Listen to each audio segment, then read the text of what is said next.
اللهم صل على محمد وعلى آل محمد كما صليت على إبراهيم وعلى آل إبراهيم إنك حميد مجيد. السلام علیکم ورحمۃ اللہ وبرکاتہ. الحمد للہ رب العالمین والصلاة والسلام على سید الانبیاء والمرسلین محمد وآلہ واصحابہ اجمعین. اما بعد فاعوذ باللہ من الشیطان الرجیم. بسم اللہ الرحمن الرحیم. وَإِذَا حَكَمْتُمْ بَيْنَ النَّاسِ أَن تَحْكُمُوا بِالْعَدْلِ. صدق اللہ مولانا العظیم. بزرگان محترم، اس کائنات کا نظام اس وقت تک باقی رہے گا جب تک دنیا میں عدل و انصاف قائم رہے. اگر ہماری اس دنیا میں عدل و انصاف کا خاتمہ ہو جائے، مظلوم کو اس کا حق نہ ملے، سب ظالم کا ساتھ دینا شروع کر دیں اور عدل و انصاف کی دھجیاں اڑ جائیں، تو یوں سمجھیے کہ یہ ساری کائنات تہس نہس ہو جائے گی. یہاں کا پورا نظام درہم برہم ہو جائے گا. اسی لیے میرے اور آپ کے رب نے قرآن مجید کی مختلف آیات میں عدل و انصاف کو قائم رکھنے کا حکم دیا. اللہ رب ذوالجلال نے ارشاد فرمایا: ان اللہ یأمر بالعدل والإحسان وإیتاء ذی القربى وینہی عن الفحشاء والمنکر والبغی یعظکم لعلکم تذکرون. خطبے میں خاص طور پر خطیب یہ منبر پہ آیت پڑھ کے سناتا ہے اور بار بار امت مسلمہ کو یہ یاد دلاتا ہے کہ اللہ رب ذوالجلال اس بات کا حکم دیتے ہیں کہ تم آپس میں انصاف قائم کرو، بالعدل اور احسان کرتے رہو. اللہ اس کا بھی حکم کرتے ہیں اور اللہ رب ذوالجلال فحش سے بچنے کا حکم کرتے ہیں، عن الفحشاء والمنکر. اور اللہ نے جن چیزوں سے منع کیا ہے، روکا ہے، اس سے بچنے کا اللہ رب ذوالجلال ہمیں حکم کرتے ہیں. اور اسی طرح سرکشی، عداوتیں، دشمنیوں سے بھی ہم اپنے آپ کو بچا کر رکھیں، اللہ اس کا بھی حکم کرتے ہیں. یعظکم لعلکم تذکرون. یہ ساری تمہارے لیے نصیحتیں ہیں تاکہ تم نصیحت حاصل کر سکو، تاکہ تم صحیح راستہ پا سکو. اللہ اس لیے تمہیں حکم کرتے ہیں. اللہ نے فرمایا: وَإِذَا حَكَمْتُمْ بَيْنَ النَّاسِ أَن تَحْكُمُوا بِالْعَدْلِ.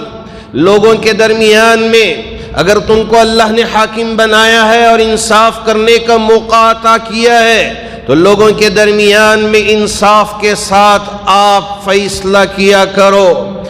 اگر تمہارے لیے اللہ نے مرتبہ دیا ہے، مقام دیا ہے، تو لوگوں کے درمیان میں تھوڑے سے رشوت کے لیے، تھوڑے سے پیسوں کے لیے، تھوڑے سے مقام کے لیے انصاف کا گلا گھونٹ دے، یہ تمہارے لیے مناسب نہیں ہے. اللہ نے فرمایا اگر تم حاکم ہو جب بھی انصاف کا معاملہ کرو، اور اگر تم کو کسی نے یعنی حکم بنایا ہے، تم کو قاضی بنایا ہے، تم کو جج بنایا ہے، تو تم اس وقت بھی انصاف کے ساتھ لوگوں کے درمیان میں فیصلہ کیا کرو. وَإِذَا حَكَمْتُمْ بَيْنَ النَّاسِ أَن تَحْكُمُوا بِالْعَدْلِ. انصاف کے ساتھ تم فیصلے کیا کرو، یہ رب ذوالجلال کا حکم ہے. میرے نبی کی شریعت، تاجدار مدینہ احمد مصطفیٰ محمد مجتبیٰ صلی اللہ علیہ وسلم کا عملی نمونہ ہمارے سامنے ہے. آپ کے سامنے بہت ساری ایسی مثالیں آئیں آپ علیہ الصلاۃ والسلام نے ان کے درمیان میں انصاف کر کے رہتی دنیا کے لیے ایک مثال قائم کر دیا۔ دیکھو ایک نبی کیسے لوگوں کے درمیان میں انصاف کرتا ہے۔ اللہ کے رسول علیہ الصلاۃ والسلام نے، چاہے وہ مسلمان ہو، چاہے وہ مشرک ہو، چاہے وہ یہودی ہو یا کسی اور مذہب کا ماننے والا ہی کیوں نہ ہو، اگر وہ اپنی فریاد لے کے آیا، اگر وہ مظلوم ہے اور اس کا حق پامال ہو رہا ہے، میرے نبی علیہ الصلاۃ والسلام نے انصاف کے ساتھ اس کا حق عطا فرمایا۔ یہ نبی کی مثال ہے، یہ نبی کا عملی نمونہ ہے۔ جی ہاں، ہمارے ہی لوگوں کے درمیان میں اگر انصاف کرنے کا وقت آیا، میرے نبی نے انصاف کی مثال قائم کر کے بتا دیا دنیا والوں کے لیے کہ ہمارے اپنوں کے درمیان بھی اگر کوئی معزز ہو، کوئی محترم ہو، وہ تمہارے پاس اگر مقدمہ لے کے آئے، کبھی ایسا ہو کہ اونچا قبیلے والے ہوں اور وہ تمہارے پاس فیصلہ لے کے آئے ہوں، کبھی ان کے طرف جھکنے کی ضرورت نہیں ہے، انصاف کے ساتھ ان کے درمیان میں فیصلہ کیا کرو۔ یہی ہمارے رب کا حکم ہے اور یہی میرا طریقہ ہے۔ روایتوں میں آتا ہے کہ بنو مخزوم کی ایک مالدار عورت، بنو مخزوم ایک بڑا ہی معزز قبیلہ عرب کی سرزمین میں مانا جاتا تھا۔ ایک مرتبہ اس نے چوری کی اور چوری ثابت ہو گئی۔ میرے آقا صلی اللہ علیہ وسلم نے پوری تحقیق فرمائی تو پتہ چلا کہ یہ چوری کی ہے، اس کی چوری ثابت ہو گئی ہے۔ اللہ کے رسول علیہ الصلاۃ والسلام کے پاس، اس لیے کہ اب چور جب چوری کرتا ہے یا کوئی عورت چوری کرتی ہے، قرآن کا حکم یہ ہے کہ والسارق والسارقۃ فاقطعوا ایدیہما، چاہے چور وہ مرد کیوں نہ ہو، اگر عورت ہی کیوں نہ ہو، اگر وہ چوری کرتے ہیں تو ان کے ہاتھ کاٹنے کا حکم دیا گیا ہے۔ اب یہاں سوچنے لگے کہ ایک معزز خاندان کی، معزز قبیلے کی ایک خاتون ہے، ہاں اس کی چوری ثابت ہو گئی ہے، اگر اس کے ہاتھ کٹ جائیں تو ہمارے پورے قبیلے والوں کی بدنامی ہوگی، اس لیے کہ ہمارا قبیلہ تو بڑا معزز ہے۔ ایک معزز قبیلے کی عورت چوری کی ہے، اب اس کے ہاتھ کاٹے گئے، یہاں اس کی بدنامی نہیں پورے قبیلے کی بدنامی ہوگی۔ اس لیے انہوں نے سوچا کہ میرے اور آپ کے نبی محمد الرسول اللہ صلی اللہ علیہ وسلم کے چہیتے اور بہت ہی آپ جسے معزز مانتے تھے، حضرت اسامہ جو آپ کے لے پالک بیٹے زید، جو متبنہ بیٹے تھے، ان کے بیٹے حضرت اسامہ تھے، ان کے پاس پہنچے کہ آپ کو نبی بڑی عزت دیتے ہیں، بڑا مقام دیتے ہیں، دیکھو یہ ہمارے قبیلے کی عزت کی بات ہے، ہمارے قبیلے کی شان کی بات ہے، ہاں ہماری یہ عورت چوری کی ہے، آپ ذرا نبی سے گزارش کریں کہ اس کے ساتھ ذرا درگزر کا معاملہ فرما لے، عفو کا معاملہ فرما لیں، اس لیے کہ آپ تو رحمت للعالمین ہیں، لوگوں پہ، جانوروں پہ، نباتات پہ، جمادات پہ رحم کرنے والی شخصیت ہے، اس لیے آپ جا کے گزارش کریں کہ ایک معزز قبیلے کی خاتون ہے، اس کے اس جرم کو ذرا نظر انداز کر دیں، نظر کرم فرما لیں، گزارش کی ہے۔ میرے نبی نے انصاف کا معاملہ فرمایا، یہ نہیں کہ ایک معزز انسان جسے میں اپنا مانتا ہوں، اپنا سمجھتا ہوں، معزز ترین میرا بچہ، چھوٹا سا بچہ مجھ سے آ کے گزارش کرے تو کیا میں اس کی گزارش کو نظر انداز کر دوں؟ کیا مثال قائم کیا۔ گئے اسامہ، جا کے سارے قبیلے والوں کی بات نبی کی بابت میں رکھا، نبی کی حاضری میں رکھا۔ اللہ کے رسول علیہ الصلاۃ والسلام نے تاریخی الفاظ فرمائے، بخاری و مسلم دونوں حدیث کی کتابوں میں یہ الفاظ لکھے گئے ہیں۔ اے میرے اللہ، کیا فرمایا؟ اگر فاطمہ بنت اسد کی جگہ میں اگر فاطمہ بنت اسد کی جگہ میں فاطمہ بنت محمد ہوتی اور اس کی چوری ثابت ہو جاتی تو روئے زمین پر نبی اسی طرح کا فیصلہ صادر کرتا.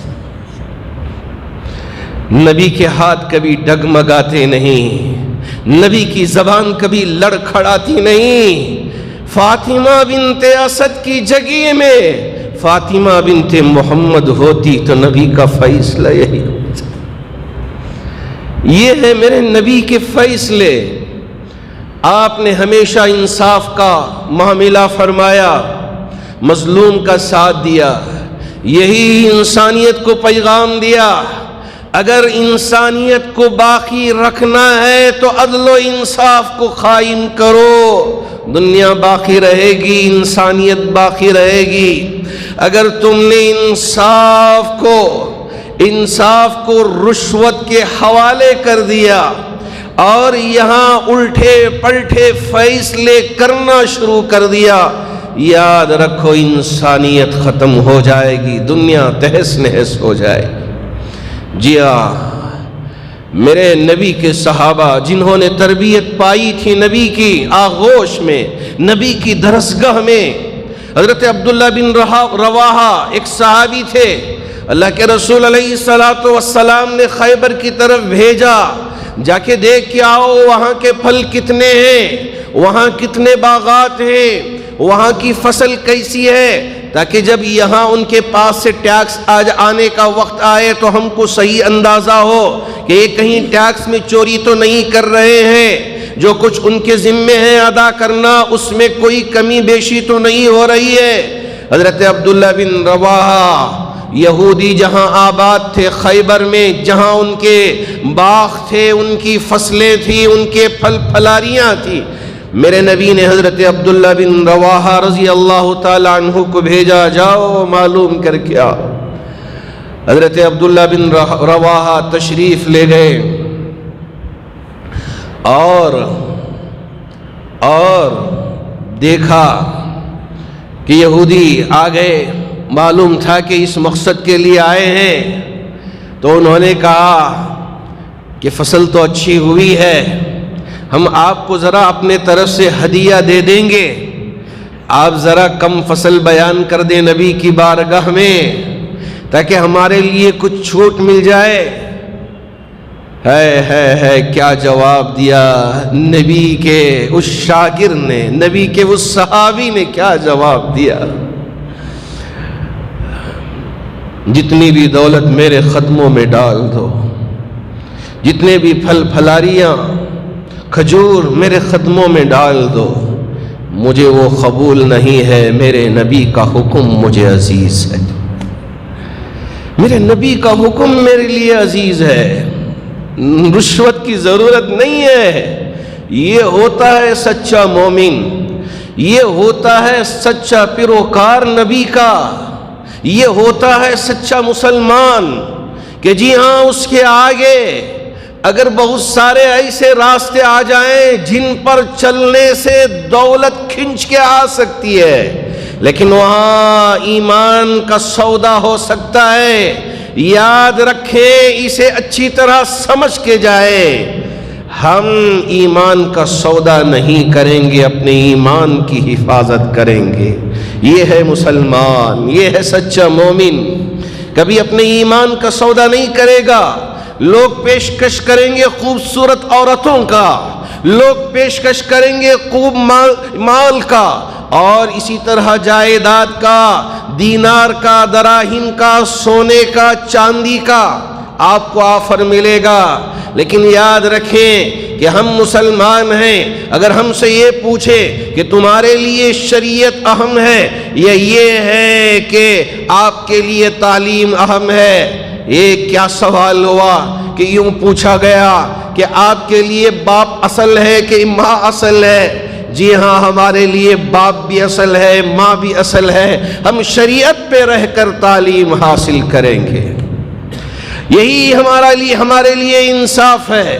جی ہاں، شریعت پہ عمل کر کے تعلیم حاصل کرنے میں کسی طرح کی کوئی رکاوٹ نہیں ہے. اللہ رب ذوالجلال نے ہمارے لیے جن باتوں پر عمل کرنے کا حکم دیا ہے، چاہے مرد ہو چاہے عورتیں ہوں، اس پر عمل کریں گے اور تعلیم بھی پائیں گے۔ یہ نہیں کہ یہ ہے یا یہ ہے، جی ہاں ہم اس وطن میں رہتے ہیں، یہ ایسا ہی ہو گیا کہ آپ اس وطن سے محبت کرتے ہو، یا یہ ہے کہ اس وطن سے آپ نفرت کرتے ہو۔ اگر محبت کرتے ہو تو اس کو ماں مان لو، اس کی پوجا کرو۔ نہیں نہیں نہیں، یاد رکھیں، جی ہاں ہم اس وطن سے محبت کرتے ہیں، اس وطن سے پیار کرتے ہیں، لیکن ہم اس وطن کی پوجا نہیں کرتے، ہم اس وطن کو ماں نہیں مانتے۔ یہ ہمارا عقیدہ ہے، ہمارا عقیدہ مضبوط ہے، ہم اس پر جمے رہیں گے۔ ہاں، اگر اس وطن کی حفاظت کے لیے جان کا نذرانہ پیش کرنے کا وقت آ جائے تو ہمیں کبھی ڈر نہیں ہوگا، کبھی گھبرانے والے نہیں ہیں۔ اس ملک کی حفاظت کے لیے ہمارے مسلمان بھائی جان کا نذرانہ پیش کرنے کے لیے تیار ہیں۔ یہ ہمارے نبی کی تعلیمات ہیں۔ ایک طرف نبی نے وطن سے محبت کرنا سکھایا، تو ایک طرف ہمارا عقیدہ بھی بنایا ہے کہ یہ تمہارا عقیدہ ہونا چاہیے، یہ تمہارا فیت ہونا چاہیے، یہ تمہارا ایمان ہونا چاہیے۔ ہم اپنے ایمان پر بھی جمے رہیں گے اور نبی کی تعلیمات پر بھی عمل کرتے رہیں گے اور وطن کی حفاظت بھی کرتے رہیں گے۔ حضرت عمر فاروق کے زمانے میں رضی اللہ تعالیٰ عنہ، عمر بن العاص رضی اللہ تعالیٰ عنہ کو مصر کا گورنر بنایا گیا۔ وہاں حضرت عمر بن العاص کے گورنرشپ میں گھوڑ دوڑ کا ایک مقابلہ ہوا، جس میں خود کا بیٹا بھی شریک تھا اور مصری بھی شریک تھے۔ اتفاق سے حضرت عمر بن العاص کا جو بیٹا تھا، گورنر کا بیٹا، وہ پیچھے ہو گیا، ایک مصری آگے آ گیا۔ گورنر اور ان کا بیٹا وہ دبدبا، وہ روب کہ میرے سامنے تو آگے آ گیا، یہ کیسے ہو سکتا ہے، تو غریب ہے۔ ارے میرے نبی نے غریب نہیں دیکھا، مالدار نہیں دیکھا، انصاف کا معاملہ فرمایا۔ انصاف میں نہ غریب دیکھا جاتا ہے نہ مالدار دیکھا جاتا ہے، انصاف تو انصاف ہوتی ہے۔ مظلوم کے لیے ہمیشہ عدل کا، انصاف کا معاملہ شریعت نے بتایا ہے، میرے نبی کی تعلیمات ہیں۔ اب آگے آ گیا گھوڑا، تو گورنر حضرت عمر بن العاص رضی اللہ تعالیٰ عنہ کے بیٹے کو بڑا غصہ آیا، پیٹھ پہ چابک رسید کیا، کہا تو مجھ سے آگے کیسے آ سکتا ہے، میرے سامنے جیت کیسے درج کروا سکتا ہے، میں گورنر کا بیٹا ہوں، جیتنے کا حق میں رکھتا ہوں، تجھے تو جیتنے کا حق نہیں ہے، تو غریب ہے، تو گیا گزرا ہے۔ حضرت عمر بن العاص کو بیٹے کی محبت غالب آ گئی، اب کہیں معاملہ عمر کی عدالت میں نہ پہنچ جائے، اس لیے جیل میں ڈال دیا۔ چند دن گزرے، معاملہ ذرا ٹھنڈا ہوا، یہ بھی پکا ایمان والا تھا، گیا حضرت عمر فاروق کی عدالت میں، کہا امیر المؤمنین مجھے آپ کی پناہ چاہیے، آپ کی پناہ چاہیے۔ حضرت عمر امیر المؤمنین، عدل و انصاف کے ماشاءاللہ علم بردار، آپ کی عدالت میں ایک مظلوم آیا ہے اور آپ کے گورنر عمر بن العاص رضی اللہ تعالیٰ عنہ کے بیٹے کے مقدمہ کا مسئلہ آیا ہے۔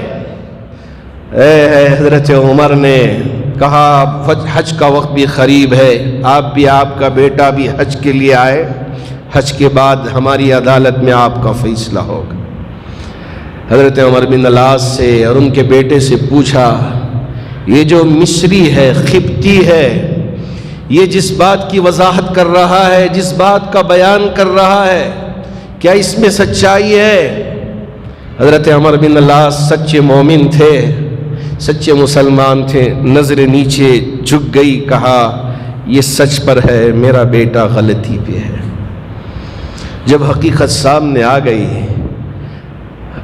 حقیقت سامنے آ گئی حضرت عمر فاروق نے اپنے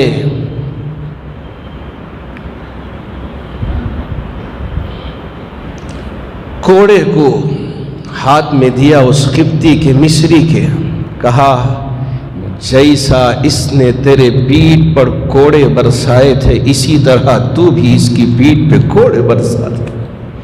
یہ عمر کی عدالت ہے۔ ہاں انصاف کیا حضرت عمر نے، ایک مظلوم آ کے اپنی فریاد پیش کیا، آپ نے نظر انداز نہیں کیا کہ یہ میرے گورنر کے بیٹے کا مسئلہ ہے اس لیے اسے نظر انداز کر دیا جائے، اسے چھوڑ دیا جائے۔ میرے نبی نے بھی انصاف کا معاملہ کیا تھا، چاہے یہودی ہو، چاہے مشرک ہو، چاہے کوئی اور ہی کیوں نہ ہو، ان کے درمیان میں انصاف کا معاملہ آپ نے فرمایا تھا۔ حضرت عمر نے بھی غریب اور امیر، غریب اور حکمران، ان کے درمیان میں کسی طرح کا فرق نہیں کیا، جو حق پر ہیں اس کے درمیان میں حق کا فیصلہ فرمایا، اسی لیے دنیا قائم ہوئی۔ حضرت عمر بن عبدالعزیز کے زمانے میں بھی انصاف قائم ہوئی۔ جب کبھی بھی انصاف کو روندا گیا، انسانیت خطرے میں آ گئی، لوگ راستوں پہ آ گئے اور ہلہ بولنا شروع کر دیا۔ اگر ہم انصاف پر قائم رہیں گے، ہماری یہ عدالتیں انصاف کا فیصلہ کرتی رہیں گی، حق کا فیصلہ سناتی رہیں گی، یاد رکھیں یہ انسانیت کی بقا رہے گی۔ اگر یہاں ظلم کا اور جو طاقتور ہیں ان کے دبدبے کی وجہ سے اور ان کے پاور کی وجہ سے ہم کمزور پڑ جائیں اور غلط فیصلے سنانا شروع کر دیں، اللہ کی عدالت وہاں کسی چیز کی کمی نہیں ہے۔ اللہ کے جب فیصلے اس روئے زمین پہ آئیں گے تو دیکھیں گے کہ کیا ہوگا۔ آج کیا کریں، ہمارے اعمال بڑے کمزور سے پڑ گئے ہیں، مسلمان شریعت پر عمل کرنا چھوڑ دیا۔ ہم کبھی شریعت کو چھوڑنے والے نہیں ہیں، جیسا بھی ہو، حالات جس طرح سے بھی ہمارے سامنے آئیں، یاد رکھیں ایک طرف شریعت ہے، ہم اس پر بھی عمل کریں گے، دوسری طرف ہمارے ملک کی بات ہو تو ملک کی بھی حفاظت کریں گے۔ یہ ہمارے لیے دونوں امپورٹنٹ ہیں، ضروری ہیں۔ ہم ان دونوں پر بھی جو شریعت نے ہمارے لیے راستہ بتایا ہے اس کے مطابق چل کر اس پر عمل کریں گے۔ یہ مسلمان کا طریقہ کار ہے۔ جی ہاں، آج کل کے جو حالات ہیں، ان حالات میں بھی ہم عدالتوں سے یہ امید کرتے ہیں کہ آپ حق کا ہی فیصلہ سنائیں گے، حق کا فیصلہ سنائیں گے۔ ہم یہ امید کرتے ہیں اگر ناحق فیصلے شروع ہو جائیں اور انصاف اگر ختم ہو جائے، اللہ کا فیصلہ اترے گا ضرور انشاءاللہ، لیکن ہم ہیں کہ شریعت پر ہی عمل کریں گے، شریعت کو ہم چھوڑنے والے نہیں ہیں۔ اگر عدالتوں کی طرف سے یہ اجازت مل گئی کہ اب آپ شراب پیو، کیا مسلمان شراب پی سکتا ہے؟ نہیں۔ عدالت یہ فیصلہ سنا دے کہ مسلمان خوب زنا کرے، جس عورت کے ساتھ چاہے اپنی ضرورت پورا کر سکتا ہے، فیصلہ سنا دیا، کیا کوئی مسلمان شریعت چھوڑ سکتا ہے؟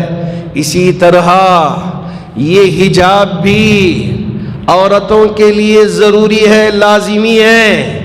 اگر عدالتیں فیصلہ بھی سنا دیتی ہیں لیکن مسلمان کبھی شریعت کو چھوڑنے والے نہیں ہیں، شریعت پہ عمل کرنے والے ہیں۔ یہی حضرات علماء کی طرف سے ہمارے سامنے باتیں آئی ہیں۔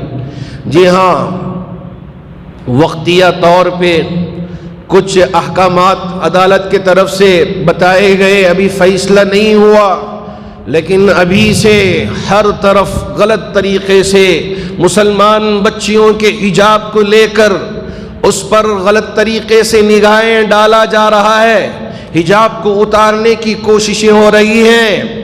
میں ان بیٹیوں سے کہنا چاہوں گا، بیٹیوں، حجاب یہ تمہاری چادر ہے، یہ تمہاری عصمت ہے، یہ تمہاری پاک دامنی ہے، اس کی حفاظت کرو۔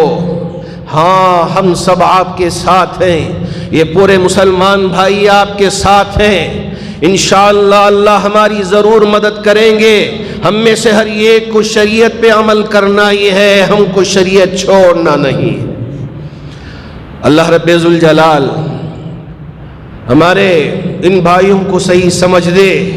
ایک وقت ایسا بھی آیا تھا کہ داڑھی چھوڑ کے اگر ایئرپورٹ پہ جائیں، آج بھی اسی طرح کے حالات ہیں، اگر جبہ پہن کے جائیں شک کی نگاہ سے دیکھتے ہیں کہ کہیں یہ دہشت گرد تو نہیں آ گیا۔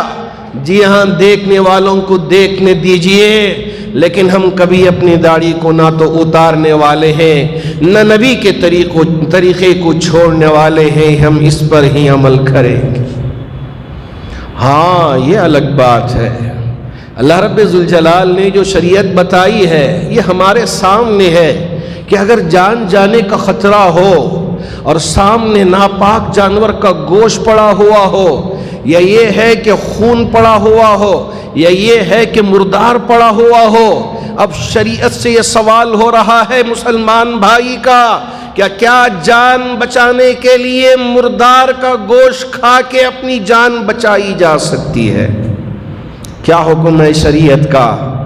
شریعت یہی کہتی ہے کہ اگر آپ کو جان بچانے کے لیے مردار کھانے کا وقت آ جائے، ناپاک جانور کے گوشت کے کھانے کا وقت آ جائے تو آپ اسے کھا لو اور جان بچا لو۔ یہاں اس کی اجازت دی ہے، فَمَنِ اسْتُرَّ غَيْرَ بَاغٍ وَلَا عَادٍ۔ ہاں، اگر جان جانے کا خطرہ نہیں ہے، دور دور تک پانی کا ایک خطرہ نہیں ہے، صرف شراب رکھی گئی ہے، شراب ہمارے لیے حرام ہے، جی ہاں ہم مانتے ہیں، لیکن جان بچانے کے لیے کیا اتنا خطرہ ہم اپنے اندر ڈال لیں جس سے ہماری جان بچ سکتی ہے؟ اسلام یہ حکم دیتا ہے کہ جان کی عزت بہت ہے، جان کا مقام بہت بڑا ہے، اس لیے تم اپنی جان کی حفاظت کرو۔ ان چیزوں کو وقتیہ طور پہ استعمال کر لینا، اس کا مطلب یہ نہیں کہ ہمیشہ اسے پیتے رہنا، ہمیشہ اسے خنزیر کا گوشت کھاتے رہنا، یہ حکم نہیں ہے۔ صرف اس وقت کے لیے، جان بچانے کے لیے قرآن حکم دیتا ہے کہ تم اپنی جان بچاؤ، اس کو استعمال کرو۔ اگر ہم سے کوئی یوں کہے کفریہ کلمات اپنی زبان سے کہو ورنہ ہم تمہاری جان لے لیں گے، ایسے وقت میں بھی شریعت نے یہ حکم دیا کہ دل تمہارا مطمئن ہے، لیکن زبان سے اگر اس طرح کی کلمات تم کہہ دیتے ہو، دل میں اللہ کی محبت ہے، اللہ کی وحدانیت کا اقرار ہے، لیکن زبان سے اگر اپنی جان بچانے کے لیے اس طرح کے الفاظ کہہ دیتے ہو، اس سے تمہارے ایمان میں، اسلام میں کسی طرح کا کوئی فرق نہیں آئے گا۔ ہاں، اس شریعت ہمارے لیے سارے راستے بتائی ہے، ہمارے لیے سارے طور طریقے بتائے ہیں، اس لیے میں آپ سے کہنا چاہوں گا کسی طرح کی کوئی گڑبڑ نہ ہو۔ یہاں اس وقت عدالت میں یہ سارا معاملہ چل رہا ہے، راستے میں احتجاجات کرنا، چیخنا چلانا، یہ حضرات علماء اور حضرت امیر شریعت دامت برکاتہم کا حکم نہیں ہے۔ اس لیے میں تمام مسلمانوں سے یہ گزارش کرنا چاہوں گا کہ کسی بھی طرح اپنی خواتین کو راستے میں احتجاج کے لیے، اپنی بیٹیوں کو احتجاج کے لیے نہ بھیجیں، امن و امان کو باقی رکھیں۔ انشاءاللہ جب علماء بیٹھیں گے اور آپ کے سامنے کوئی لائحہ عمل پیش کریں گے، آپ اس پر عمل کریں۔ حضرت امیر شریعت کے مشورے سے حضرات علماء نے سی ایم سے بھی ملاقات کیا اور ان سارے حالات کو سی ایم کے سامنے پیش کیا اور ان سے کہا کہ یہ آپ کی ذمہ داری ہے کہ آپ چیف منسٹر آف کرناٹکا ہیں کہ یہاں ہماری بیٹیوں کی عزت پہ آنچ آ رہی ہے، غیر یہاں غلط طریقے سے ہماری بیٹیوں کی عزت پامال کر رہے ہیں، ان کی حفاظت کرنے کی ذمہ داری آپ کی ہے۔ آپ اگر اس میں ناکام ہو تو نتائج غلط طریقے سے آ سکتی ہے، آپ اسے کنٹرول کریں۔ کل ہی ڈی جی صاحب سے، ڈائریکٹر جنرل آف پولیس سے حضرات علماء نے ملاقات کر کے یہاں کے حالات ذکر کیے اور پولیس کے طرف سے جو زیادتیاں ہو رہی ہیں اس کو بھی سامنے لے کے آئے اور کہا کہ دیکھیے کہ ان ساری چیزوں پہ علماء اور یہاں کے عمائدین، یہاں کی جماعتیں، یہاں کی تنظیمیں برابر دیکھ رہی ہیں اور ساری تنظیمیں آپ سے کہہ رہی ہیں کہ یہاں کا جو نظام ہے اسے بگڑنے نہ دیں، اس میں کسی طرح کا کوئی خلل آنے نہ دے۔ گزارش کی ہے تو انہوں نے بھی یقین دہانی کی کہ ہم ریاست کے حالات کو قابو میں کرنے کے لیے اور یہاں کسی کا حق پامال نہ ہو اس کی پوری کوشش کریں گے، آپ اطمینان رکھیں۔ اگر نہ ہو تو آپ ہم سے کہیں کہ کہاں کیا زیادتی ہو رہی ہے، پورا نوٹ ہو رہا ہے تنظیموں کے طرف سے، علماء کے طرف سے اور ہماری جماعتوں کے طرف سے، ہماری مساجد کی کمیٹی کی طرف سے۔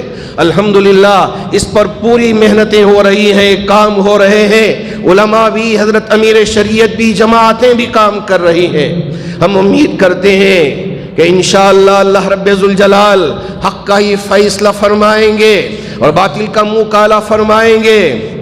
ہاں کبھی حق کے سامنے باطل ایسا لگنے لگے کہ یہ غالب ہو رہا ہے، لیکن یہ غلبہ نہیں ہے، حق ہمیشہ غالب ہو کر ہی رہے گا۔ اللہ رب ذوالجلال مسلمانوں میں امن و امان کو باقی رکھے، ہر قسم کی یہاں پریشانیوں سے مسلمانوں کی حفاظت فرمائے اور مسلمان شریعت پر عمل کرنے والے بن جائیں، اللہ اس کی توفیق عطا فرمائے۔ حاضرین با تمکین،